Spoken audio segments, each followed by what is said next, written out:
Good evening, everybody, and welcome.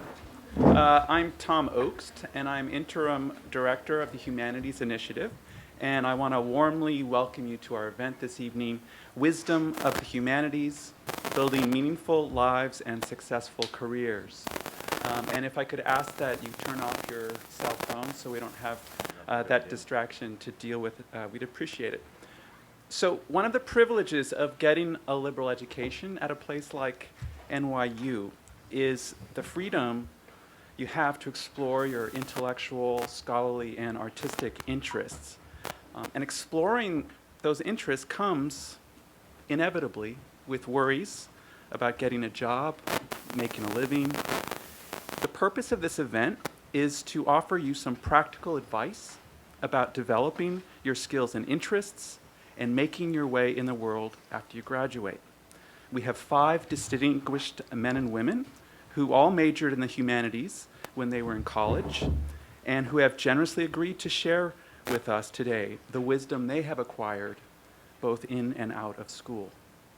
But before I introduce them, I'd like to thank the staff of the Humanities Initiative for putting this event together, especially Asya Berger. As you can see, we have an elaborate setup here. So we thank them for their help with this.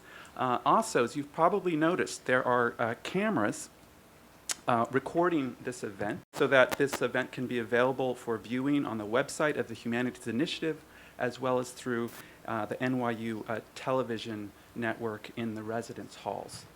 So I'm sure you're all pleased to have some quality programming to check into later on. This event has been made possible by the very generous support of the Teagle Foundation. I'd also like to thank the Morse Academic Plan of the College of Arts and Sciences, and a special Daniel Hollab and Vince Renzi for their support of this event. I have 2 co-hosts for this evening, who I'm delighted to introduce to you. The first is Joy Connolly, Associate Professor of Classics and Director of the Morse Academic Plan. I'd also like to introduce Philip KUNHARDT, who is Distinguished Scholar in Residence in the Humanities and currently teaching a lecture course for MAP. He is also the director of a new center at NYU devoted to the study of transformative lives, and I think actually all the folks we have here with us today are leading transformative lives. I thank both Joy and Phil for helping us put this event together and for assisting in our conversation in a few minutes. So the first and main thing I wanted to say to all of you is that we have been in your shoes. We've taken courses in college, struggled to find courses that interested us, maybe some that did not interest us, how to pick a major, and of course, most importantly, wondering what we were going to do with our lives when we graduated from college. We've all struggled with uncertainty about the careers we wanted to pursue, and we probably are all still figuring out how to live meaningful lives. As our panelists today illustrate, you can do anything you want with an undergraduate degree in the humanities. We will hear from 3 individuals who have built very successful careers in publishing, management consulting, and documentary filmmaking. We will also, near the end of our panel, have 2 very recent graduates from NYU who are just starting very different careers in finance and public policy, who can perhaps help all of you think more specifically about the transition from college to the workplace. Now, I wanted to give you a sense of how we're going to work, since we've got a lot to do that we want to talk about today. I'm going to, after I introduce each speaker, they will make a brief statement about the paths that their lives have taken.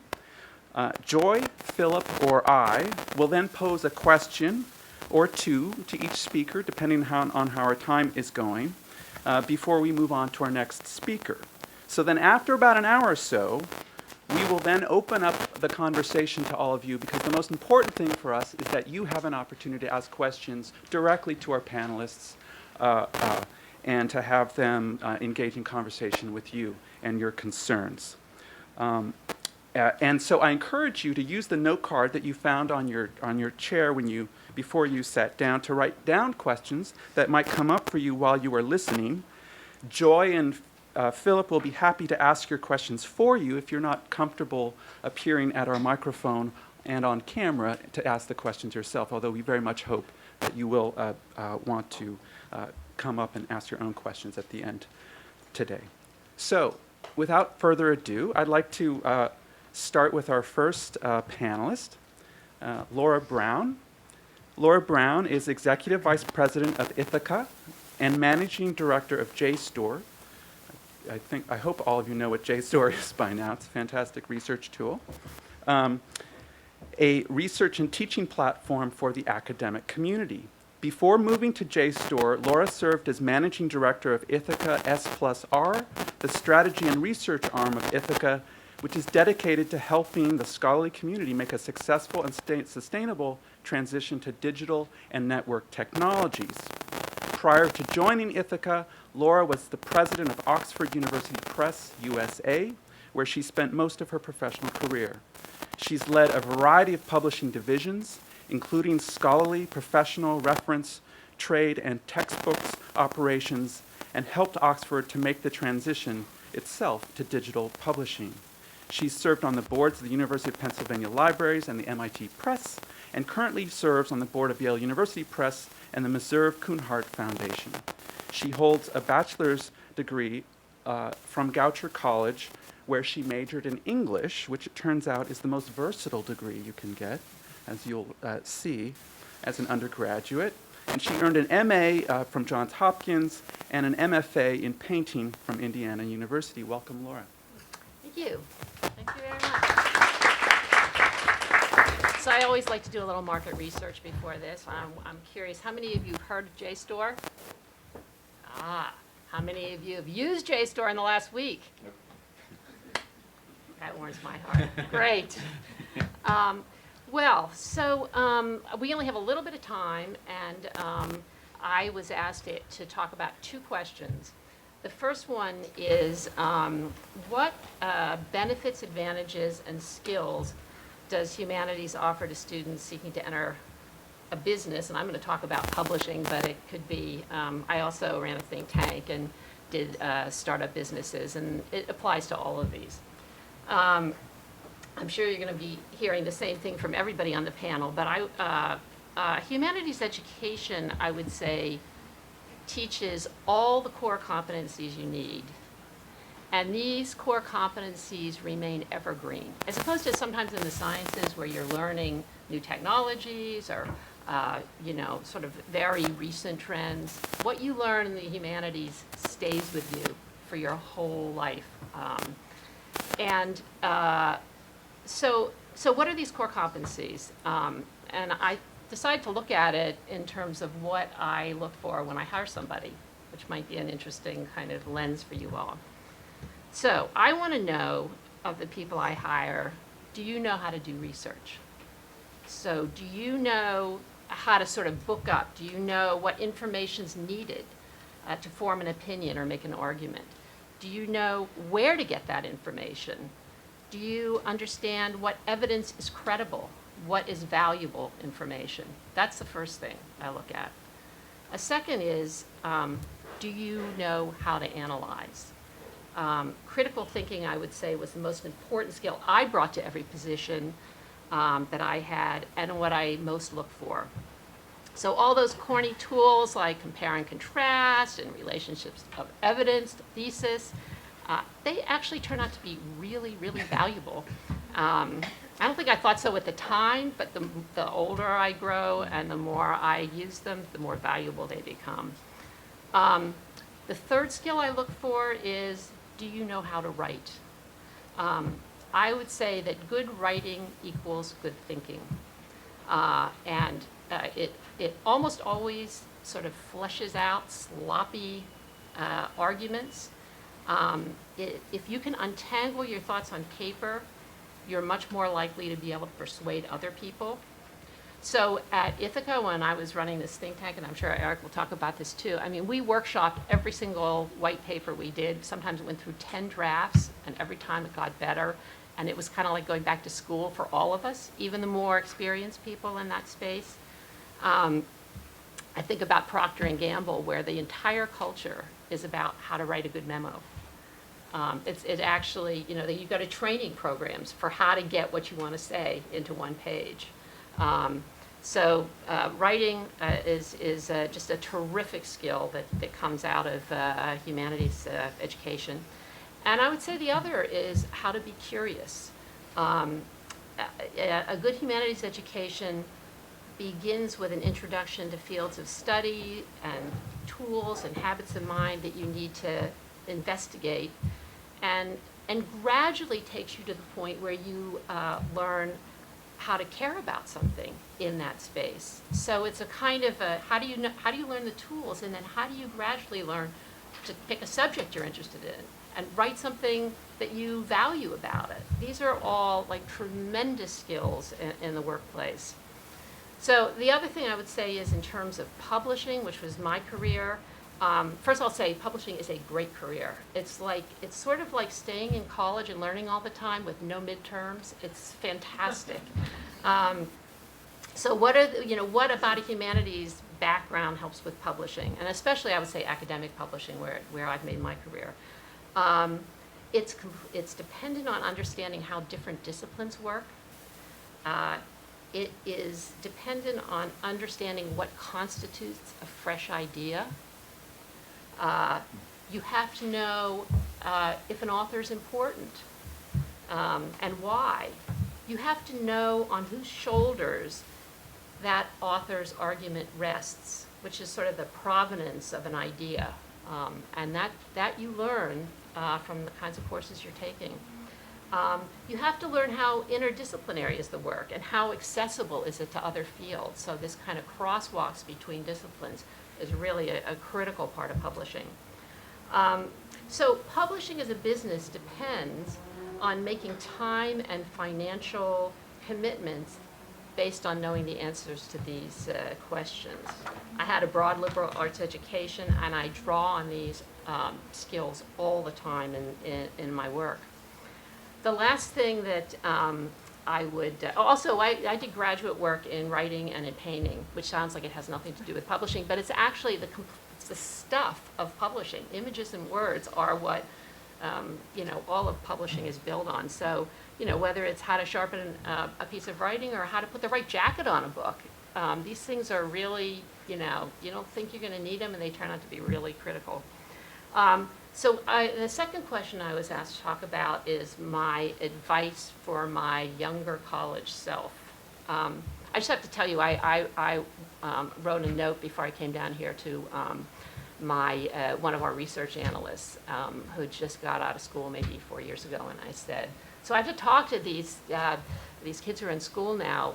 What would you say was the value of your humanities education? And I didn't hear from them for like 2 hours. I usually hear from them like in 5 minutes. And he said, oh my gosh, this is like the hardest question I've had all day, and I've been pondering it. Anyway, so it was interesting to think about. So I have a few quick pieces of advice. One is to take the opportunity now to study across disciplines. Use the time to take elective courses. The disciplines are like lenses on the world, and understanding those lenses is just a fantastic set of, it's kind of a framework for how you approach the world. So, so if you can do that, definitely do that. When you get into the workplace, get yourself in positions where you can see an industry as a whole, and be relentlessly curious about what makes it tick. You can get this vantage point from working for a manager who shares a broader picture. You can get it from being part of a smaller organization where a few people do a lot of the work. You can get it by going to events in the industry. But having that kind of understanding, the way you understand a discipline, the way you understand an industry, is really valuable. I would say don't be afraid to experiment and take chances. Employers are looking for people with courage and initiative, and it's not so common. That inspires them to trust you, to try things out. But I would add to that, do your homework. Book yourself up before you do something like that. That combination is really powerful. Another thing is don't be afraid of numbers, budgets, profit and loss statements. You know, I'm a humanities person. I don't do those kinds of things. You know, that's for the, you know, the people from Citibank or that's. But in fact, and I actually said stupid things like that. I don't do budgets, which didn't get me very far.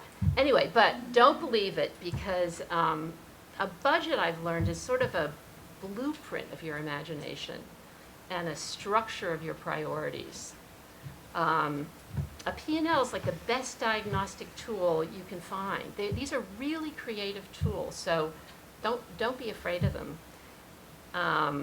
And the last thing, I'll tell you one of the dumbest things I ever said was when the president of Oxford, I was very young, I had just started in the business, and I'd come out of art school, and I was like, I'm only going to stay in here for like a year, and then I'm going to go back and, you know, probably teach painting and stuff. And he came to see me, he said, well, let's go out to lunch. I said, oh no, I do not do business lunches. That is so corrupting. I can't believe I said that. So if your boss says that to you, don't say that.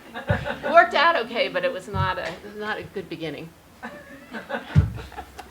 What a great, we should all try and remember the most choice line that we delivered to our bosses when we were early in our career.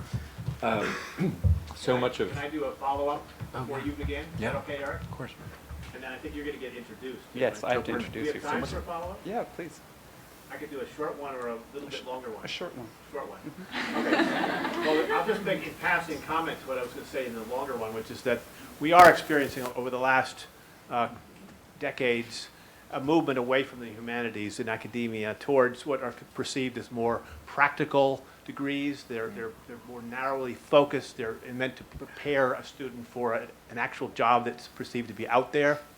And my question was going to be, isn't it true that this breadth of education actually prepares you in very practical ways for a very wide range of jobs and also creates the kind of human being that's going to be able to navigate through a fast-changing world out there where you have to be able to reinvent yourselves maybe many times over your career.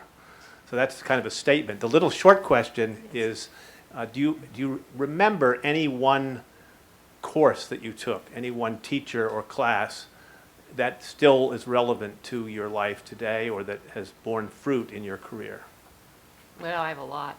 But what comes to mind immediately is I had taken AP English, and so I placed out of freshman English. And I got, so I was in, you know, English 2 or whatever it was called, and I had just a fantastic teacher.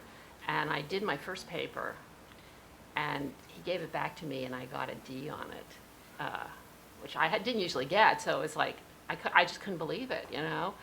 And I went to see him after that, and I said, didn't you think what I said was really, you know, good? And he said, I thought where you got to was really good, but you didn't take me there with you. And until you can do that, you don't know how to write. And it was just, I was like shocking, but it just changed how I approached, you know, research, how I approached my own, how I learned how to think, basically. So it's very powerful. Great. Thank you very much, Laura. So our next panelist is Eric Lee. And Eric is president of Bennett Midland, a management consulting firm that works exclusively within the civic sector, which means government agencies, not-for-profit corporations, community-based organizations.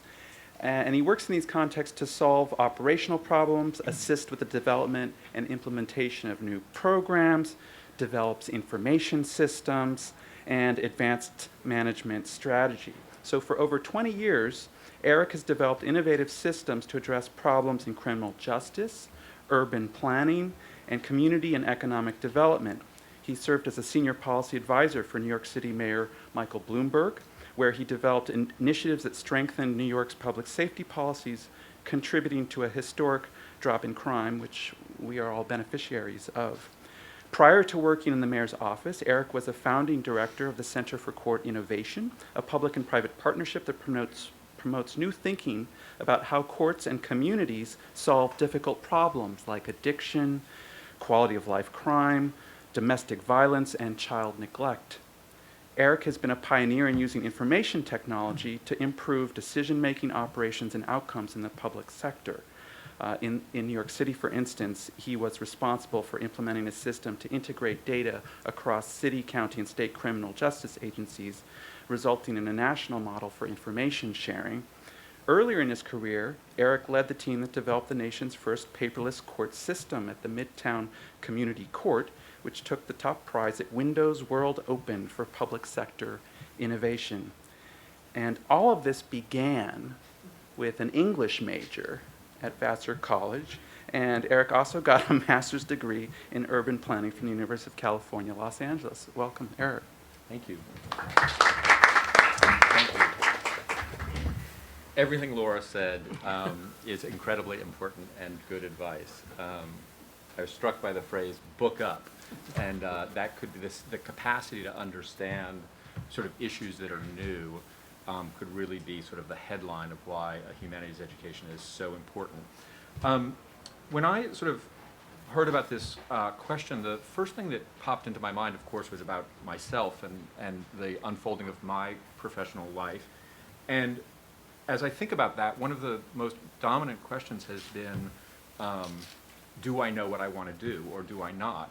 And over the years, I've observed that I really don't know what I want to do in any kind of big way, and that the world could possibly be broken into sort of people in two baskets, people who do know what they want to do and people who don't. And I think there is a group of people who at a very early age have an idea, in their teens and their 20s, have a very clear idea that they want to be a English professor, they want to be a brain surgeon, they want to be a physicist.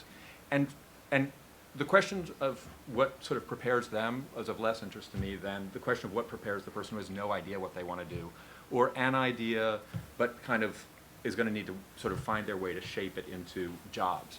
And I was certainly in that second category. So just flash forward from that general thought to right this minute in my career. I am working with the mayor of the city of New Orleans to help him develop a strategy to reduce homicides in New Orleans. And the chances of being murdered on the streets of New Orleans is 10 times the chance in New York City. And if you live in neighborhoods where you actually are likely to be killed, in New York or in New Orleans, the chance of being killed in New Orleans is 20 times what it is if you live in a high murder neighborhood in New York. So they have a staggeringly huge problem that they need to work on. And so I've been working on this. I was just there speaking with them, and we've been pulling in experts from around the country. And I left this very important meeting, and I was so happy about my career. And I was so happy about the work that I was doing, and I was sort of thinking about how that was so that here, this English major and person who thought he was going to have a career in urban planning or in architecture had spent a couple of days with a bunch of cops and a mayor and, talking about arrests and young people's lives that are complicated and the systems that they're involved with and how they're broken. And what was so satisfying about it was really having deep expertise and being able to use that expertise to solve problems, to be credible in sort of organizing, working with people to organize an approach to a problem, being able to bring lots of people together who know a great deal about something and to learn from them, and just the pleasure of sort of engaging in a topic at a level of depth that is frankly more satisfying than a level of shallowness. And so I tell that anecdote because my expertise in criminal justice could not have been a bigger surprise to me, and also is absolutely the result of an accident. I was at dinner with someone that I'd gone to college with, and she was dating someone who was working with a guy who was planning an experimental criminal court. And that seemed interesting for that person, but of no interest to me. But then he decided to go off to law school, and the job opened, and he asked that I go and talk to his boss, and this led to suddenly myself working on an experimental criminal court. And this onward for different kinds of experiences that turned out to be enormously, enormously satisfying intellectually. And so I say this because I think that much of resolving sort of who am I professionally has to do with being able to respond to opportunities and to then really nail it.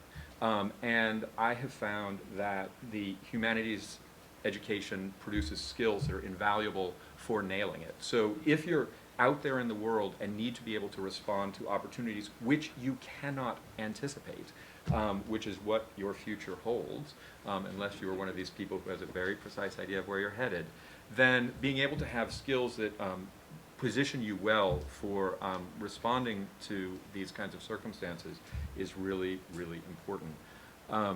The things that Laura described about what do you need to be able to do to respond to the unknown, I think is sort of a perfect description. And so one of those things is being able to take new information that is completely unfamiliar to you and be able to figure out what to do with it, to make judgments about what information is good and what information is not. So if you were working with us right now, we're extremely busy and the firm is growing, and we are working in a bunch of disciplines about which we may not know as much as we know about others. And so we're asking people who've just graduated from college to take a deep, deep dive in best practices research about whatever field.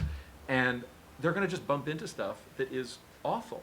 And they need to be able to distinguish between that and what is terribly, terribly valuable, and that's going to shape our advice to clients. So this thing of being able to move through new kinds of information and make judgments that are about that is terribly important.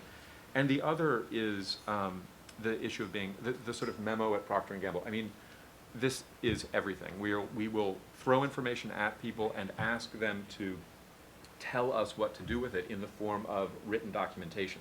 And so this idea of being able to write is essential. We give a test to people who apply for a job at our firm, and we give them 3 or 4 pieces of information. They are to write a 1-page memo for me, pretend for me, that describes the information that they found in these 3 or 4 pieces of information.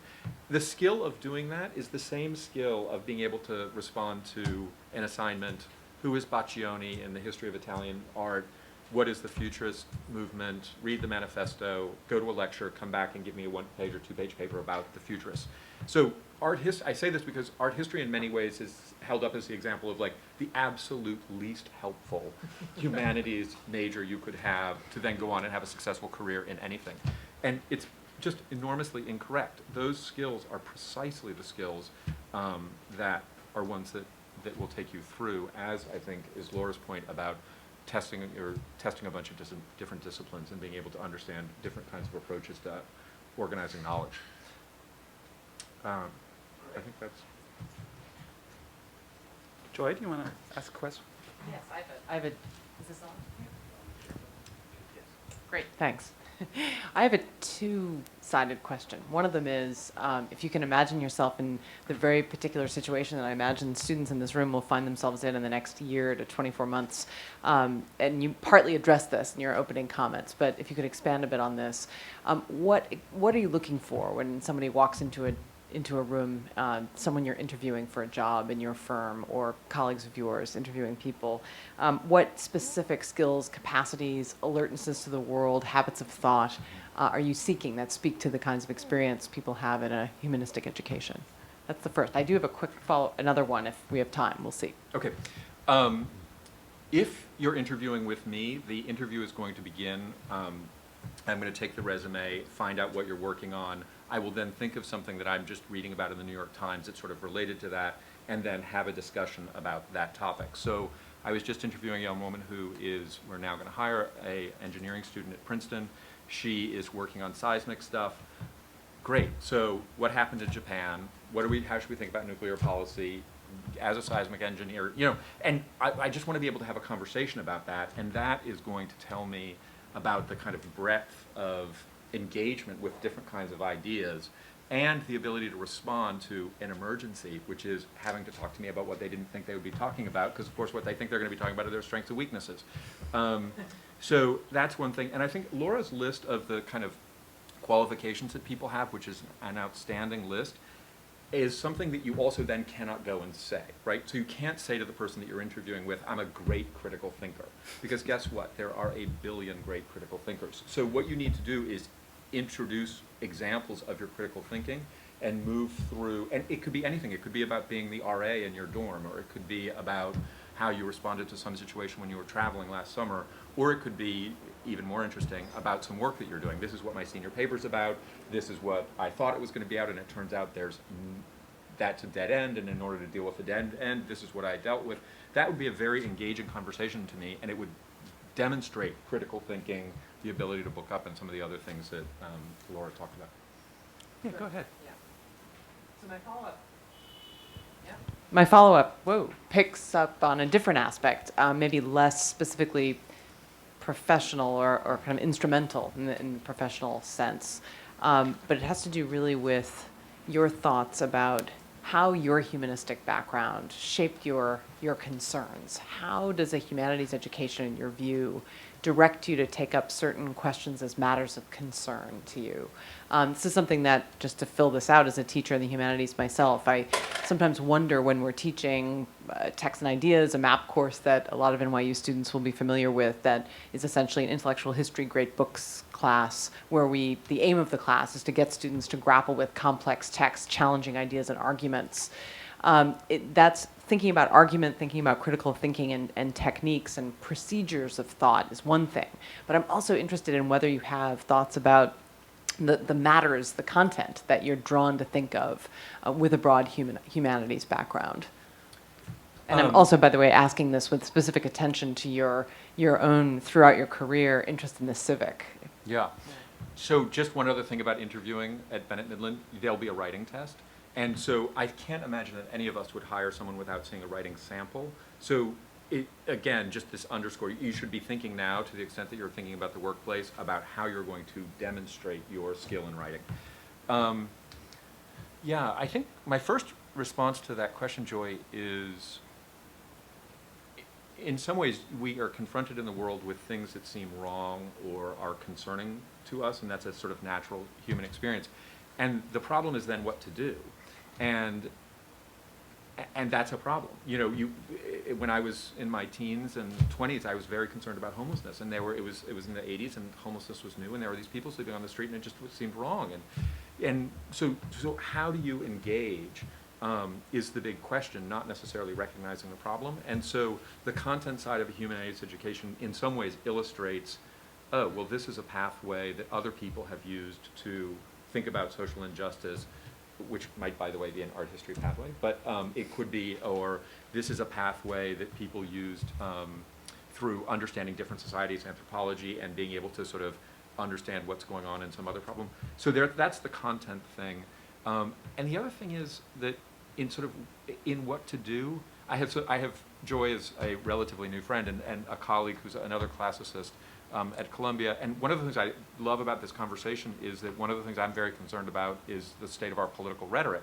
And so here are these people who are like thinking about political rhetoric in the Greek and Roman world, and who bring to that conversation a sort of set of references about that that's just enormously enriching. And I think that that's the other way that sort of the content stuff is very directly related to the what do I do question, which is sort of how the big thing after you recognize, we're going to recognize problems, and the next question is how to respond.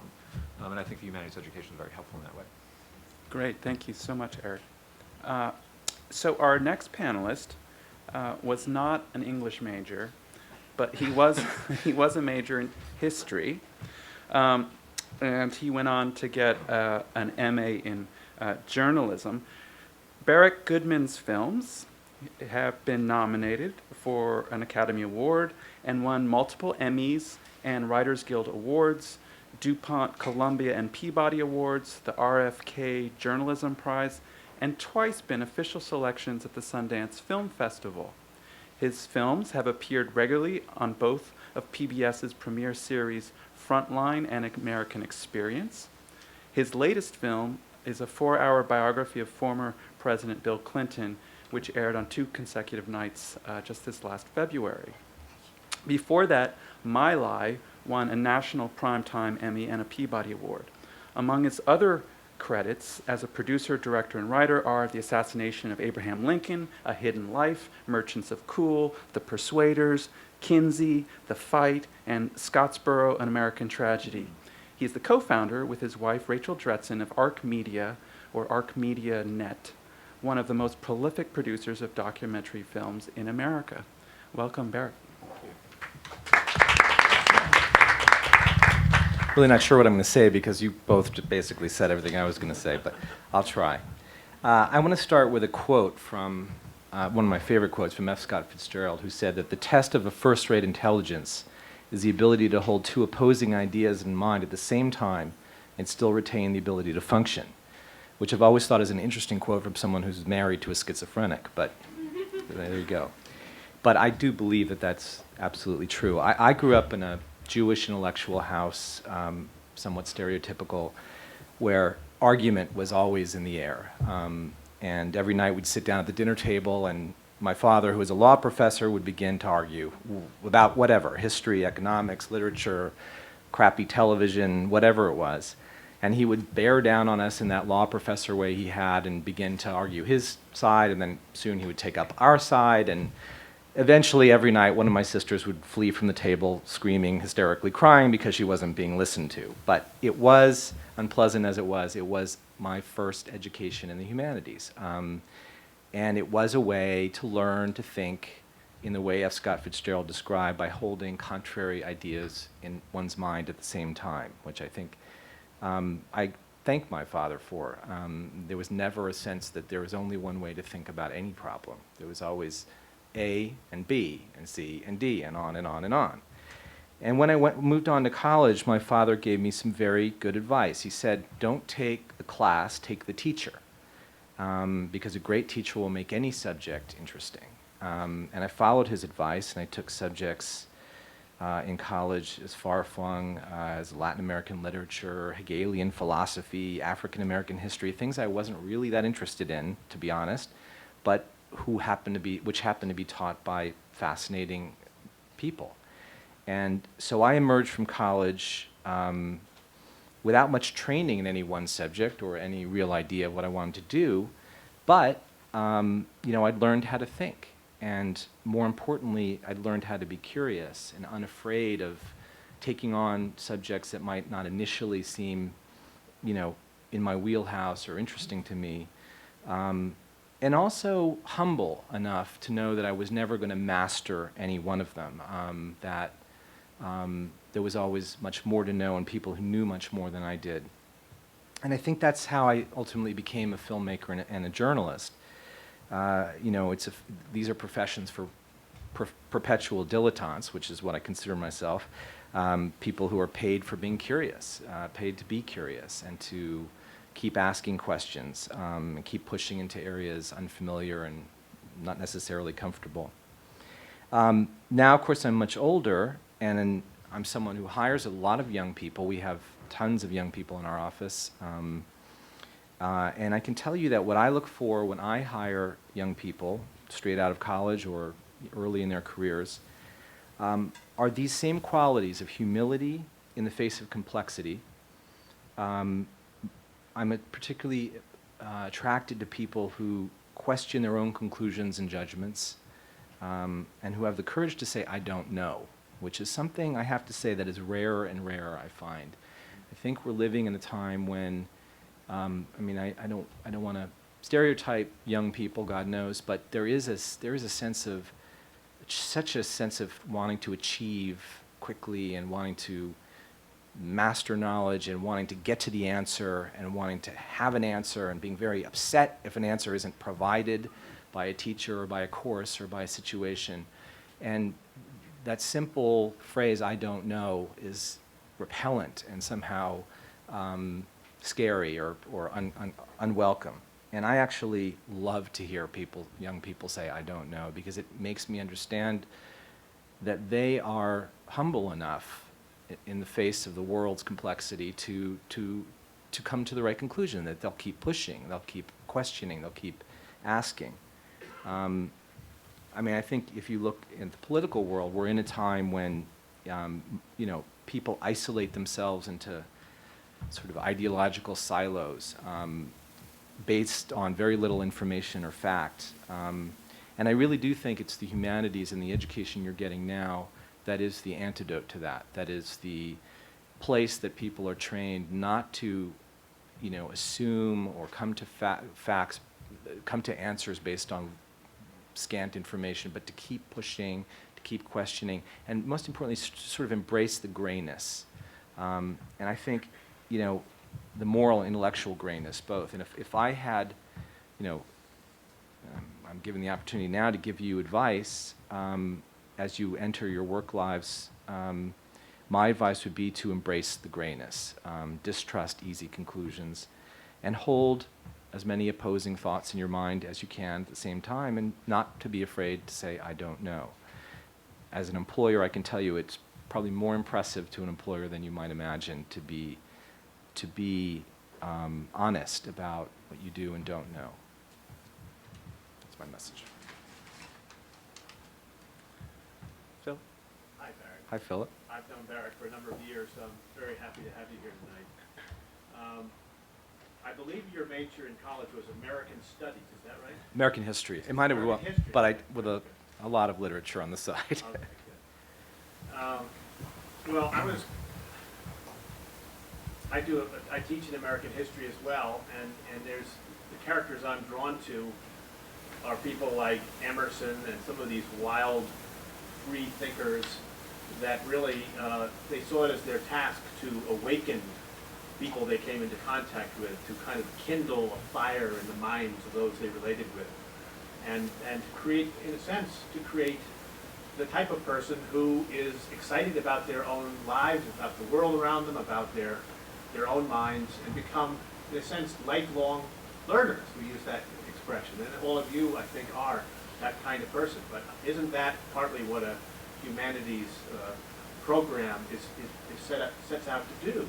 To light a fire in people's minds that we hope will keep going all their lives long.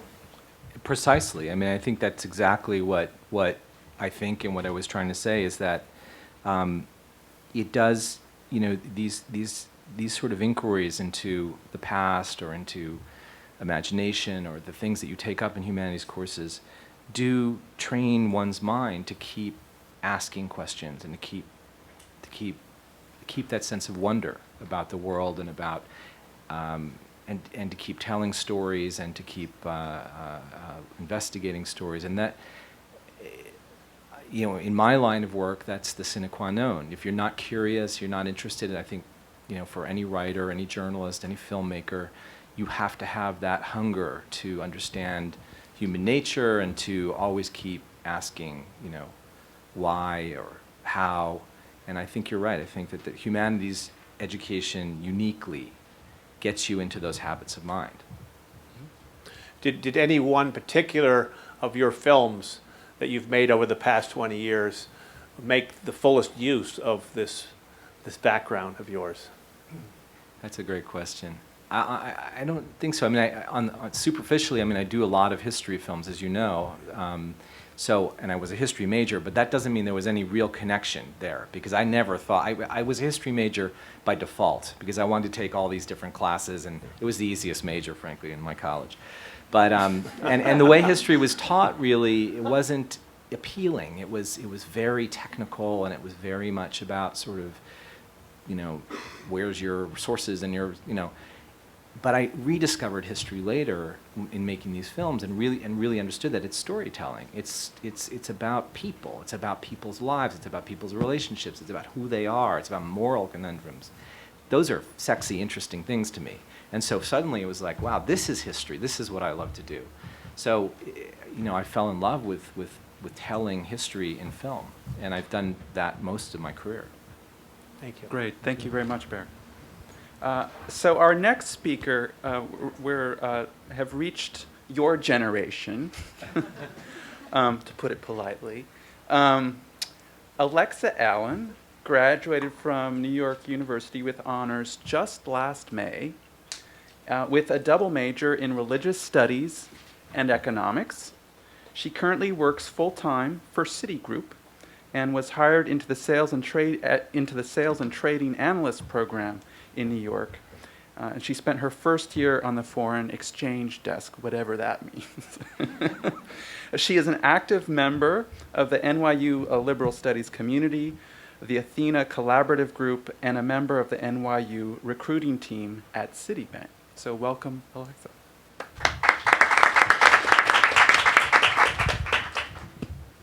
have to say the fact that you just said that I don't know is a great question makes me incredibly happy, more than you know. I think I first realized the power of my education humanities freshman year. We were reading Plato, and I use the term reading loosely because it may have well been written in Mandarin. I don't speak Mandarin, and I sure didn't speak Plato.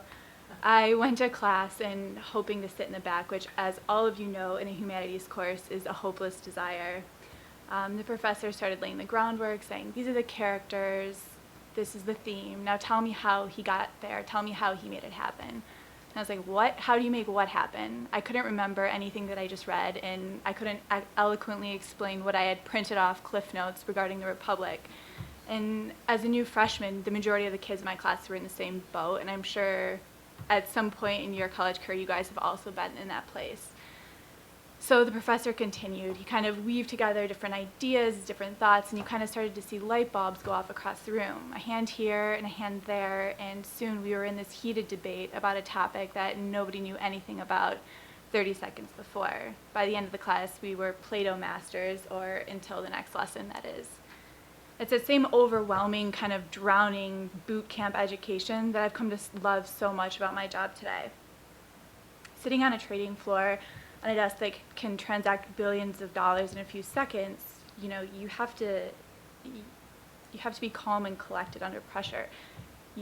So a foreign exchange desk, just as a brief little introduction. Essentially, I sit with a group of 15 people, kind of like this, all day for 13 hours a day.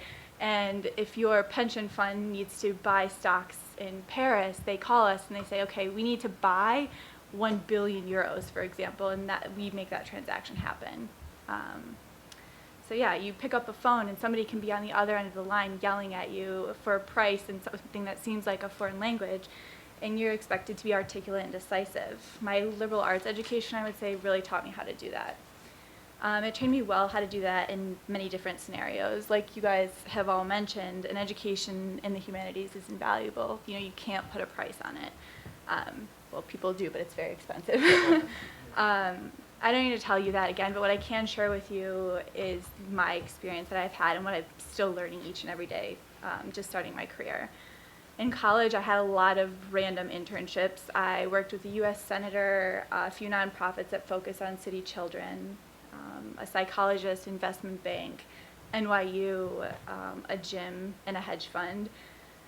I had a lot of trouble finding the path of where I wanted to go because each one had its benefits and each one had its lessons to be learned. And they were all great except for maybe the gym, but I got a free membership, so that was great. I didn't have any idea what I wanted to do, so I figured I would take the path that taught me the most, that would teach me like NYU had taught me. How I actually ended up in this job, in this economy, I have no idea, but I credit it to a lot of luck and even more Wasserman website surfing, so take advantage of that. Sitting there excessively refreshing the website during on-campus recruitment season while all of my friends were at the bar. There's one piece of advice that I can give you, is that there's a lot of people out there who want it, but you guys have to want it more. You're so lucky to be at NYU, in such a remarkable city, that all it takes is a little bit of effort to kind of reveal those opportunities that are in front of you. You're positioned to be a rock star, but that isn't guaranteed. And those opportunities are competitive, they're really hard to get, but that's the reality of life, is that you get what you put in. As I mentioned, trading floor, part of a sales and trading program, which essentially is a 2-year interview. It sounds excessive, but during that time, I'm interviewing them as much as they're interviewing me. And at the end of it, I will, apply or not apply to stay with the firm. I, as I said, sit with the foreign exchange desk this year, and come September, I'll switch spots. No idea where I'm going to go, but I'm sure it's something exciting. I need to wear multiple hats. I can take breakfast orders and carry coffee with the best of them. I'm sure you guys have heard horror stories of investment banks. But I can also tell you exactly what's happening in the European debt crisis, price derivatives, and navigate a Bloomberg terminal, and deal with balance sheets. Every day I'm given tasks, forced to make decisions without having all of the information.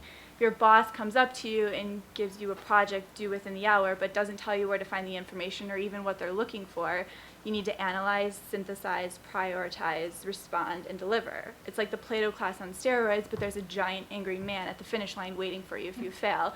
And if you fail, then, game over. In my opinion, working in finance is a really unique application of a liberal arts education, especially in the world today. Yeah, you need to think outside the box. You need to be smart, well-rounded, everything that we've already talked about so far, but you also need to know how to be a positive, productive member of society, which I really think that an education in humanities teaches you. The importance of ethics in finance is more relevant than ever, and, the humanities does that for you. The bottom line, I guess, if I could say anything, is that the world is changing. Yeah, employment data is on the mend, and it might be easier for you guys to get jobs, but more people than ever are graduating with an undergraduate degree. And to remain competitive, you have to be versatile and hungry. On Wall Street, in my example, as in life, amazing is the new average. I work in an industry teeming with Ivy League business majors, so to have a humanities background is a unique advantage. You need to take that and leverage that and separate yourself from the pack. With a humanities degree, you're not really pigeonholed into an industry like we've all talked about, but you're kind of given the opportunity and free to take any job that you can find in your sights. So that's my words of wisdom for you. Yeah.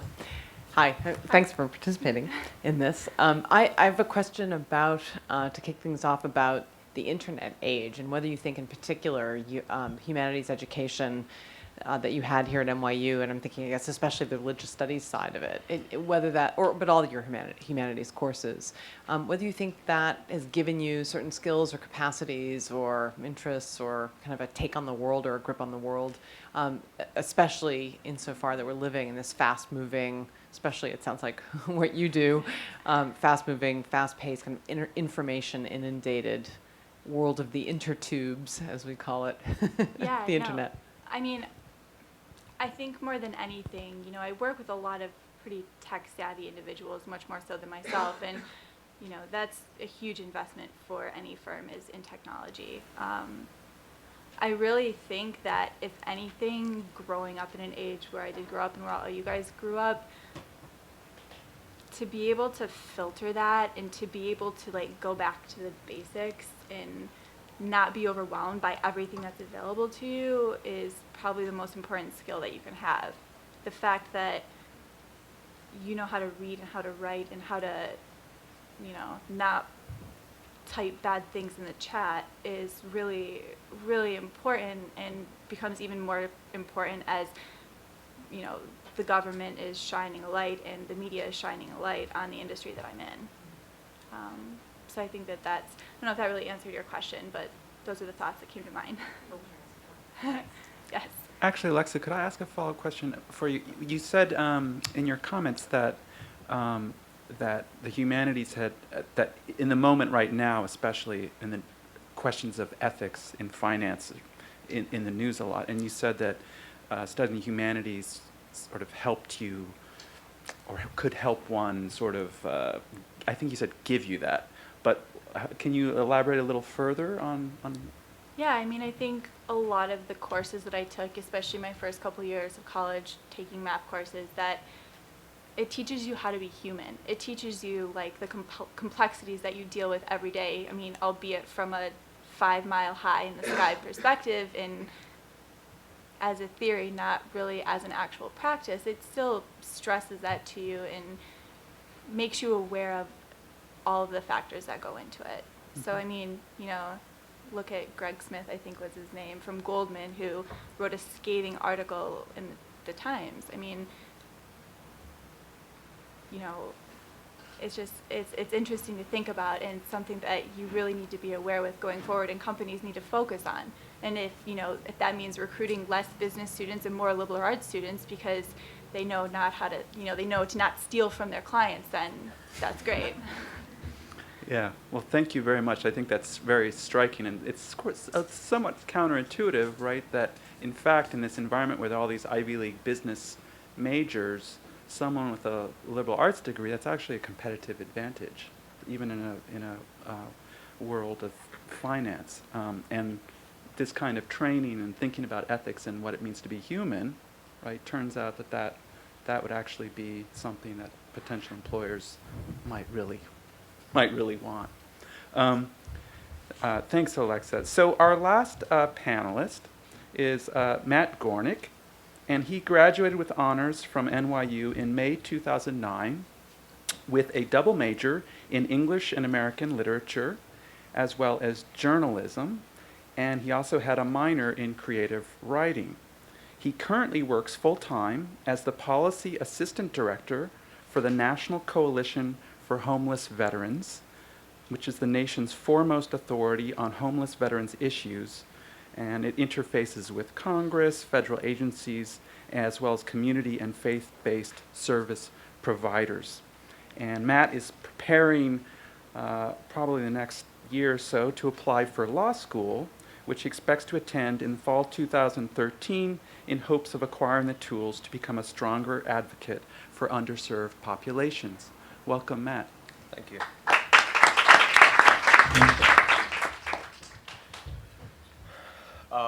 I don't think my value of being here is necessarily to impart any wisdom as much as corroborate some of the things I've heard.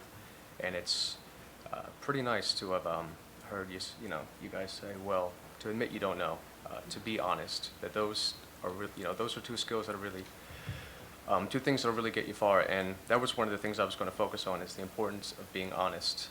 When I finished school, I knew I didn't care about making money, and I didn't know exactly what I wanted to do.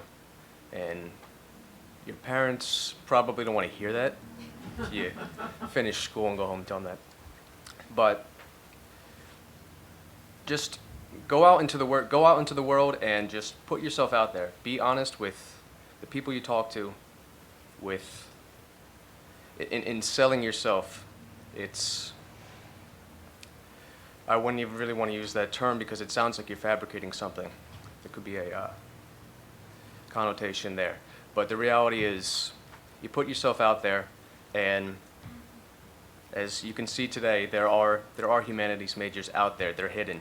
They're sprinkled throughout the world, and they will recognize that honesty in you, and they will recognize those skills that you have and know that you can apply them to almost anything.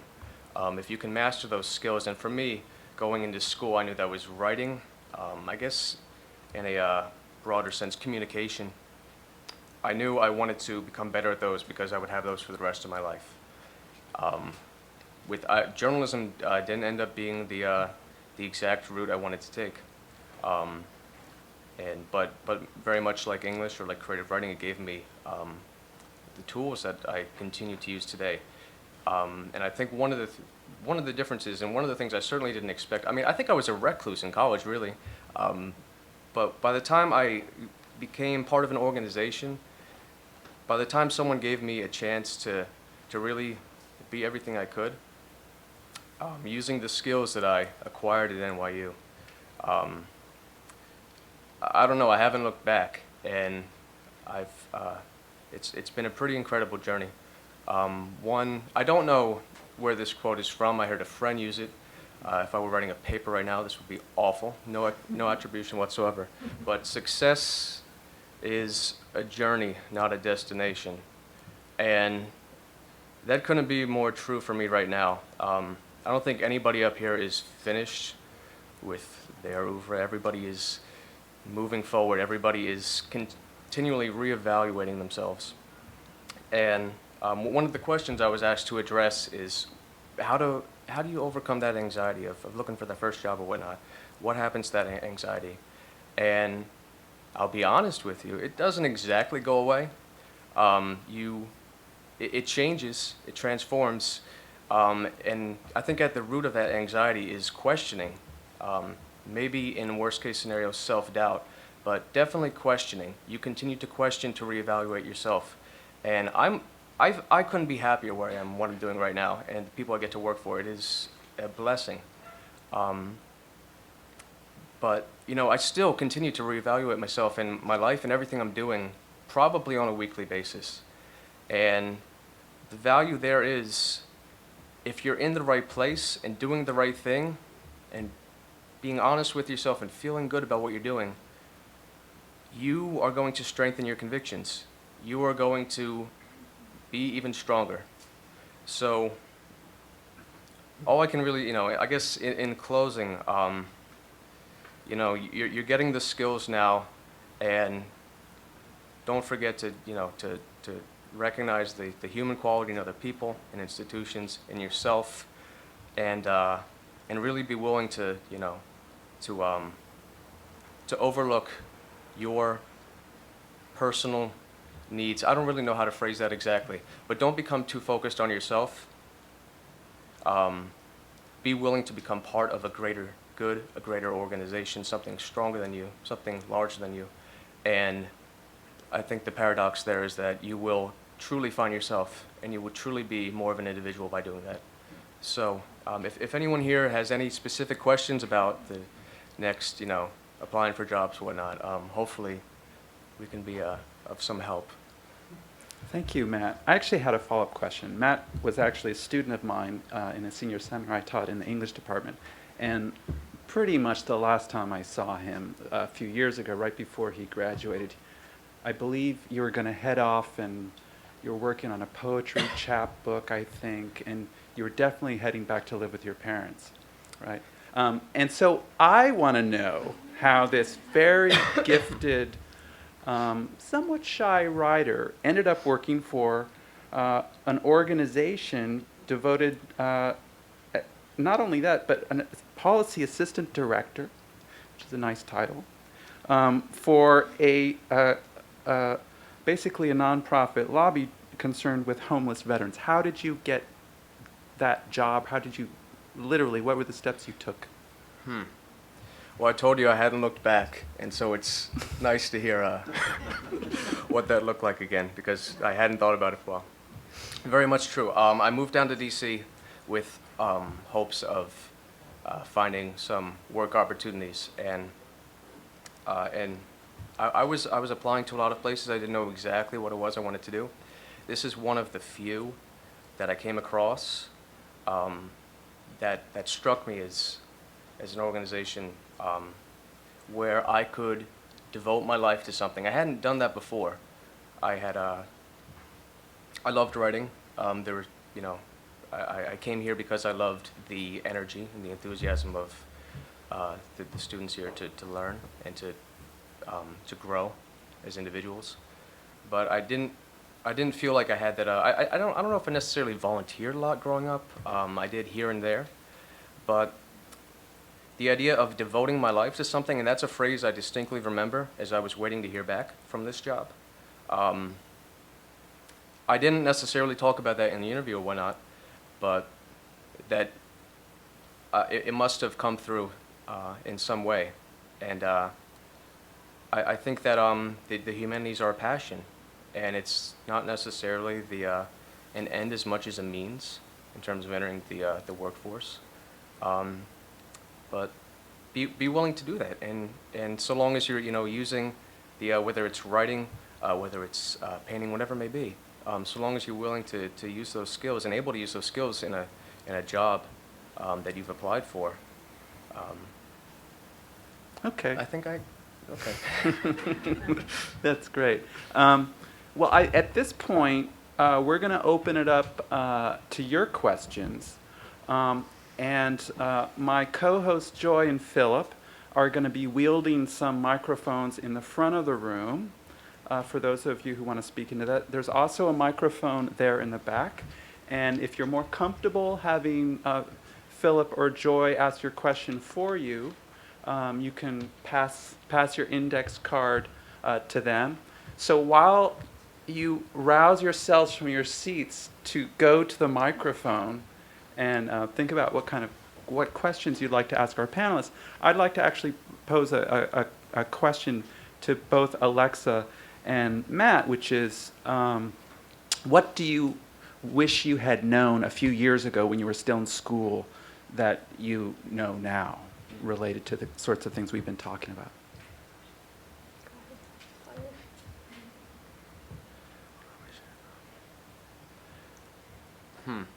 While they're thinking, I'd like to see some of you standing up and walking to the microphone. And definitely a question I've been mulling over for the past week or so, a couple weeks, and simply what, pretty much what you've heard today, that honesty is key. I felt that at the time, but I didn't know it. And it really is the reason why I ended up where I am now. Bit of an accident, but I think a lot of people up here could say that about, about their, maybe their, we heard it from you before, really. But there's really no accident there. Luck is involved, but you can, shift the odds to your favor by being true to yourself and by doing as well as you can here. So, yeah, simply knowing that that was the right route to go by being true to yourself, as corny as that sounds. Alexa? Yeah, I touched on it in my speech, but I really think that I didn't realize how cool everybody else in the world was. There's always somebody that's, I thought I did a lot in school. I was involved in a lot of things. It's like when you're applying for college, right? You're involved in 100 different extracurriculars to try to get into college.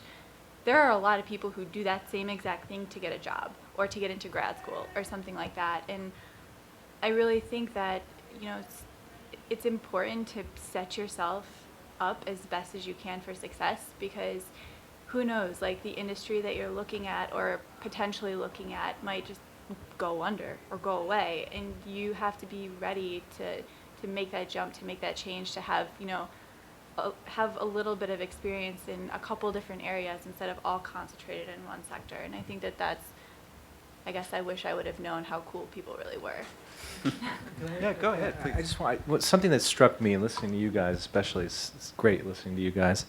It doesn't sound like any of us knew what we wanted to do, knew what we were going to do when we were in college. These were all accidental careers in some way. You're waiting to hear from something. It's all sort of.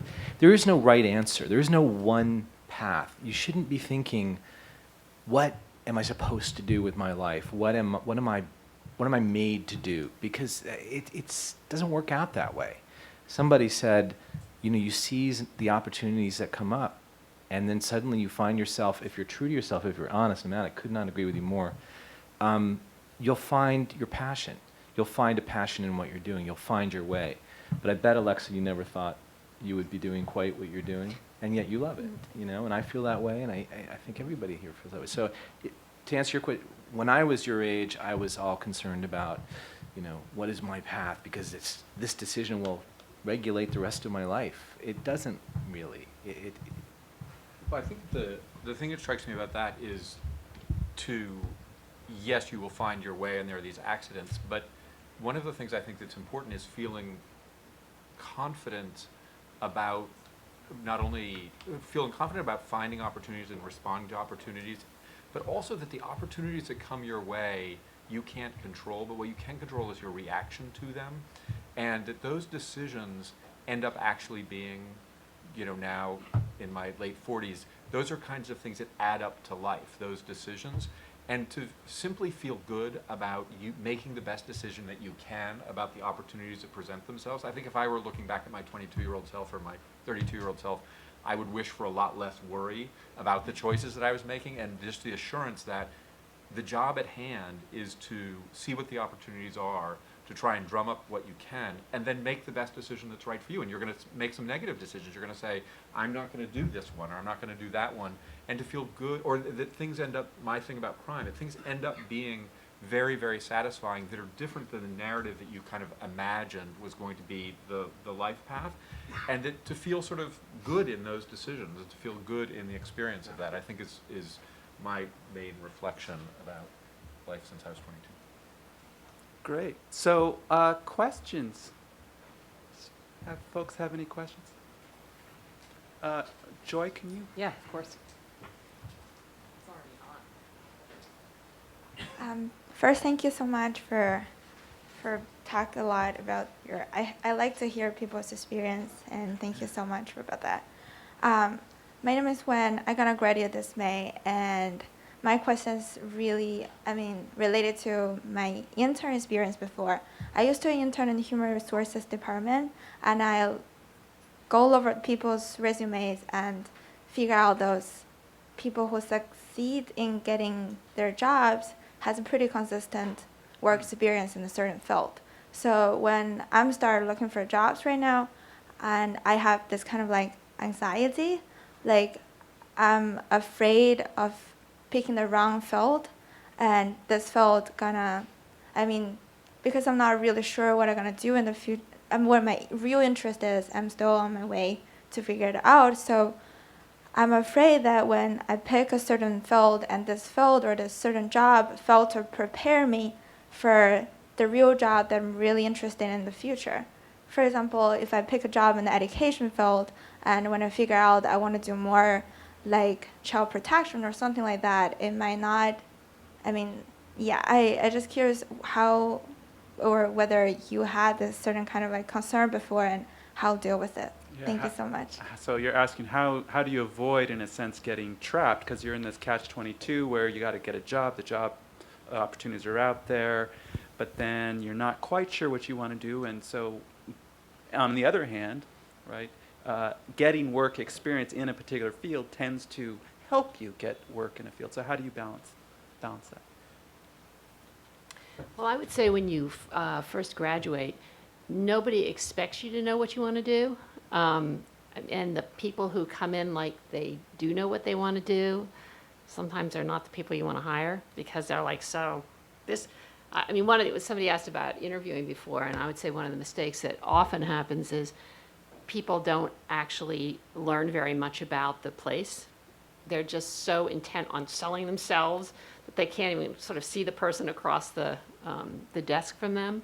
And so it really, those first jobs you get, it's kind of like, I think all of us are looking for people who are curious, who are, who can stop and ask a question because and it's not all about them. It's really about kind of coming into the world and exploring. So I think, that's a piece of how much do I have to have this kind of armor of a resume with me. I don't think anybody expects that. The other side is you get trapped then if you're in those spaces.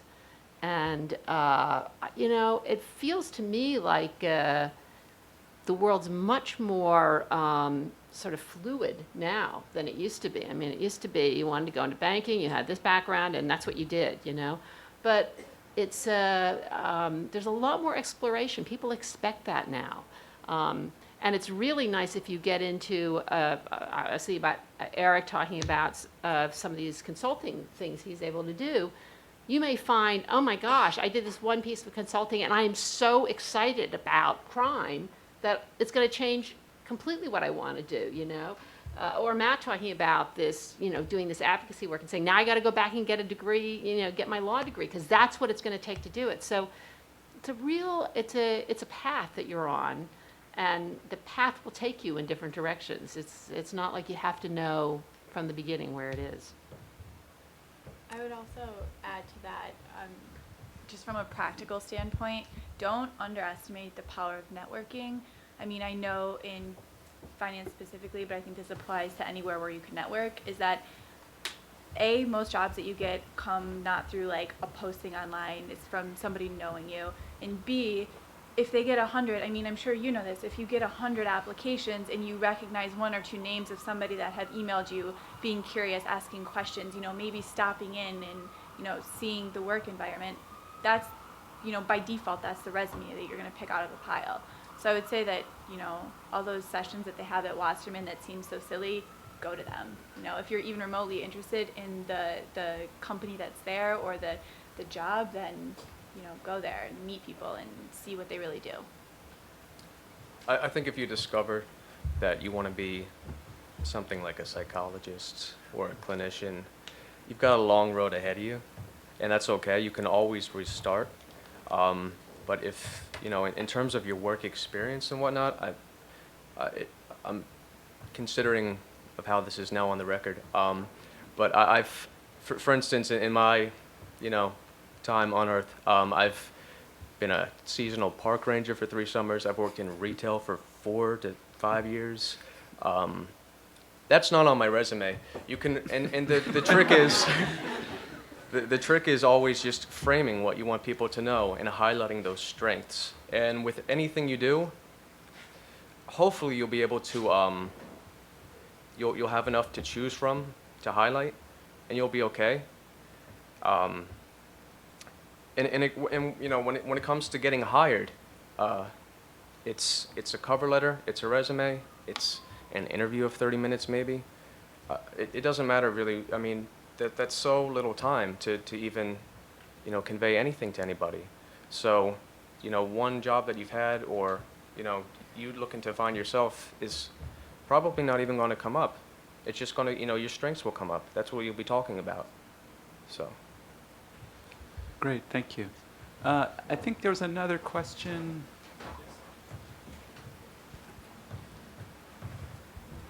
Hi. Oh. I'm still a freshman at NYU, so I still have some time to decide, obviously. Thank you, everybody, for coming. I really appreciate the panel. It's very interesting, I think. I'll keep the question short and simple. It's particular to Alexa, about something you said, but anybody from the panel can answer it, that'd be great. What in particular about humanities or the path you took through college that gives you an advantage over others in perhaps a different career?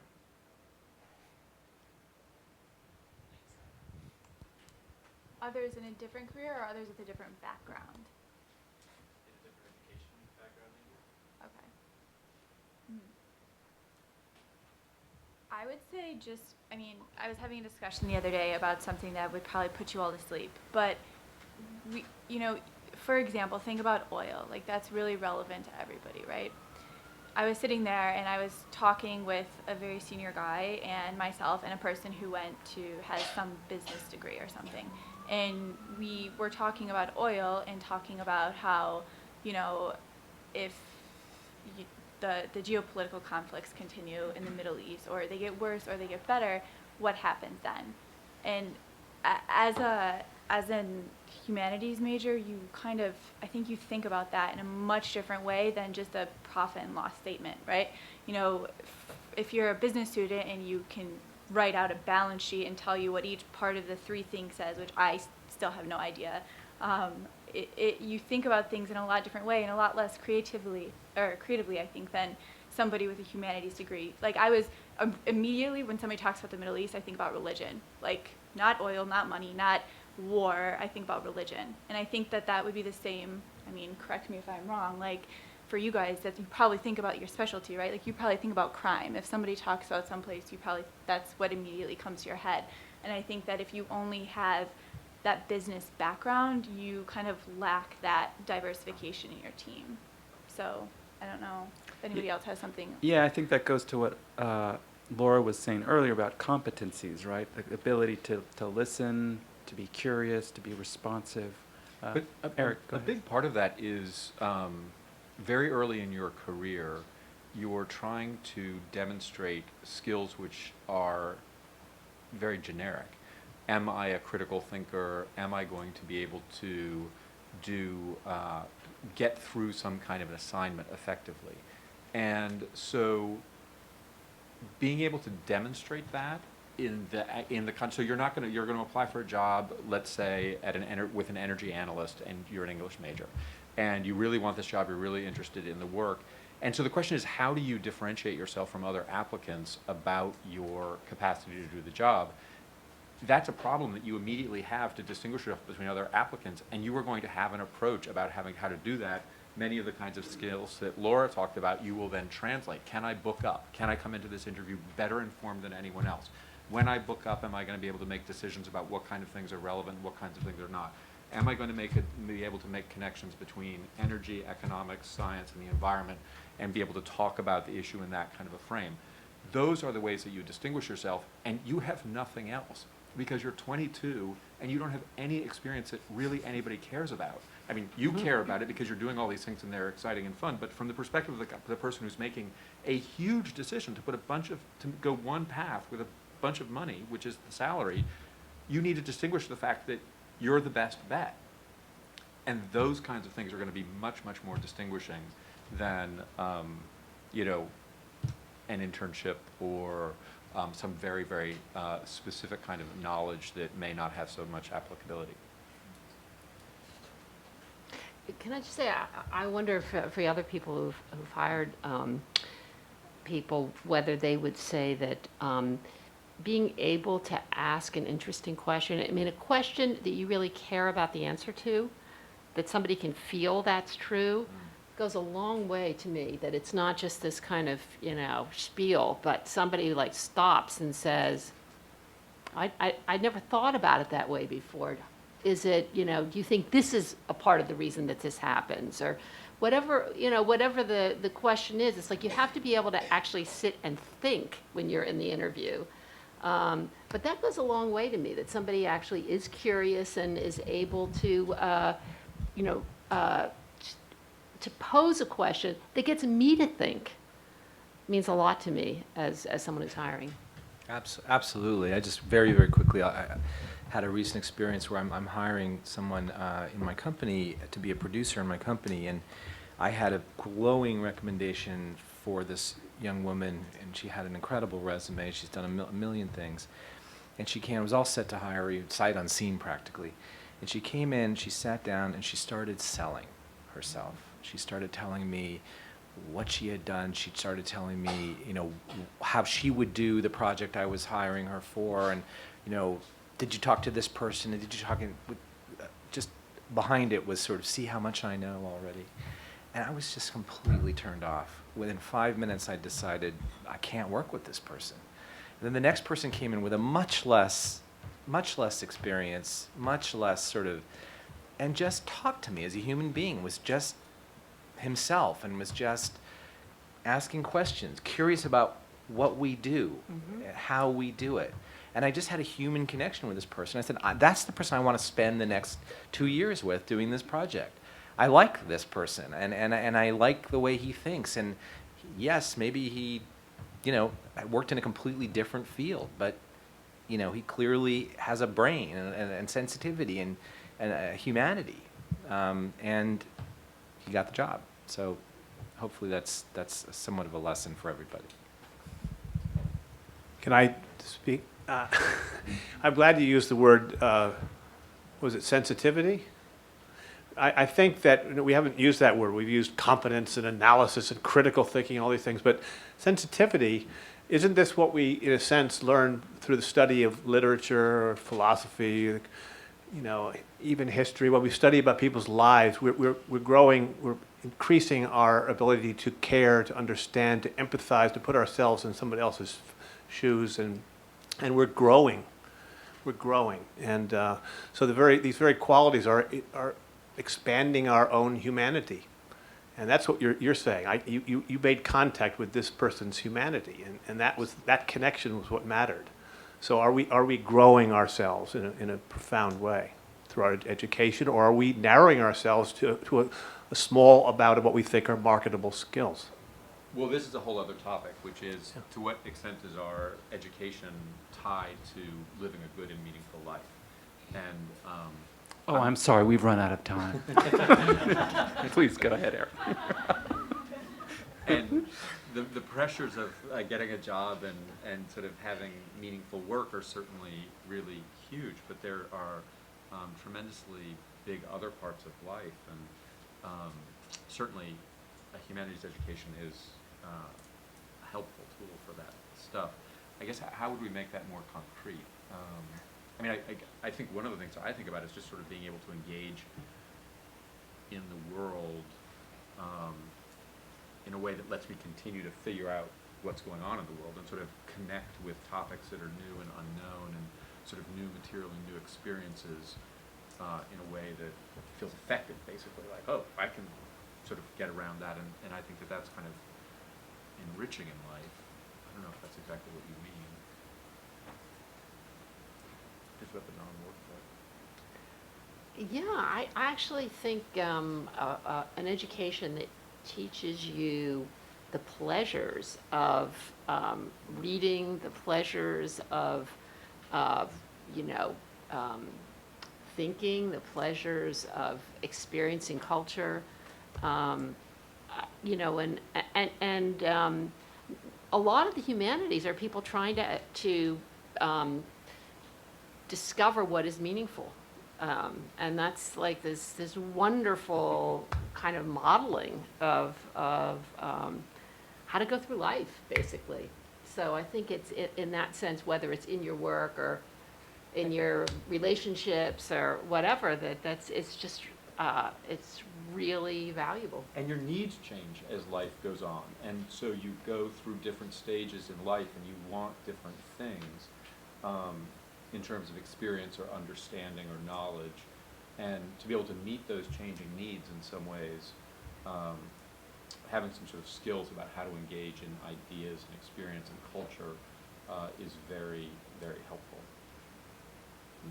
I think we've got time for maybe one more question. There's a question back here.